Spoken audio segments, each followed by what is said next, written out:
গল্পটা শুরু হয় কোনোহা গ্রাম নামে পরিচিত এক শান্তিপূর্ণ স্থান।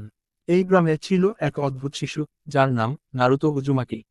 কিন্তু এই শিশু জন্মের সময়ে সে নিজের জীবনের সবচেয়ে বড় বোঝা কাঁধে নিয়ে এসেছিল। 12 বছর আগে এক ভয়ঙ্কর ঘটনা ঘটে। একটি দৈত্য শক্তির মালিক, নাইন টেইল ফক্স, যার নাম কুরামা, হঠাৎ করেই গ্রামে আক্রমণ চালায়।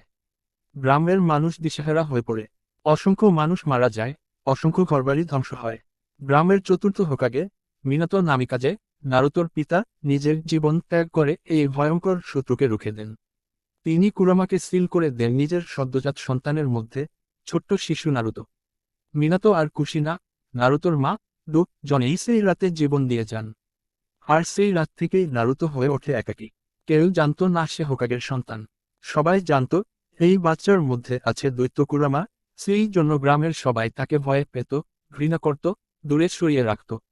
নারুতো বড় হচ্ছিল, কিন্তু ছিল সম্পূর্ণ একা। গ্রামের দোকানদার, স্কুলের শিক্ষক, অন্য বাচ্চার মা বাবা, কেউ তাকে ভালোবাসত না। খাবারের দোকানে গেলে তাকে খাবার দেওয়া হতো না।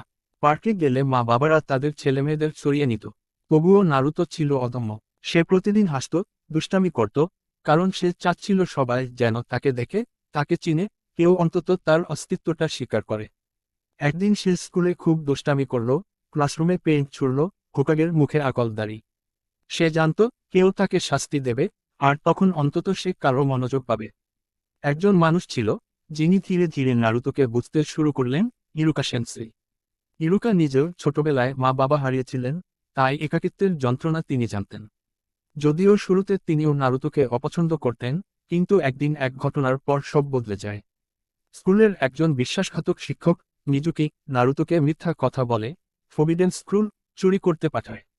কিন্তু নারুতো তার ভিতরে থাকা শক্তি দিয়ে সেই স্কুল থেকে শ্যাডো ক্লোন জুৎসু শিখে ফেলে।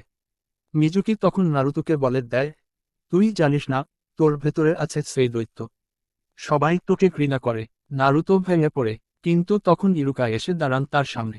তিনি বলেন, হ্যাঁ, তুমি অন্যরকম। কিন্তু তুমি আমার ছাত্র। আমি তোমাকে গর্বিত মনে করি, নারুতো। সেই মুহূর্তে নারুতো কাঁদে, প্রথমবার কেউ তার পাশে দাঁড়ায়। এরপর নারুতো গ্রাজুয়েট করে এবং গঠন হয় টিম 7। কাকাশি হাটাকে স্যারের নেতৃত্বে, সাসুকে উচিহা এবং সাকুরা হারুনোকে নিয়ে শুরু হয় তার নতুন পথচলা। কাকাশি স্যারের বিখ্যাত বেল টেস্ট হয়, যেখানে তারা শিখে নিনজার আসল নিয়ম বন্ধুদের রক্ষা করা। এইভাবেই শুরু হয় নারুতো উজুমাকি নামের এক অনাথ, অবহেলিত ছেলের যাত্রা, একজন হোকাগে হওয়ার স্বপ্ন নিয়ে। সে এখনো দুর্বল, এখনো দুষ্টুমি করে, কিন্তু তার চোখে আছে এক দৃঢ় সংকল্প, একদিন আমি হোকাগে হব, সবাই আমাকে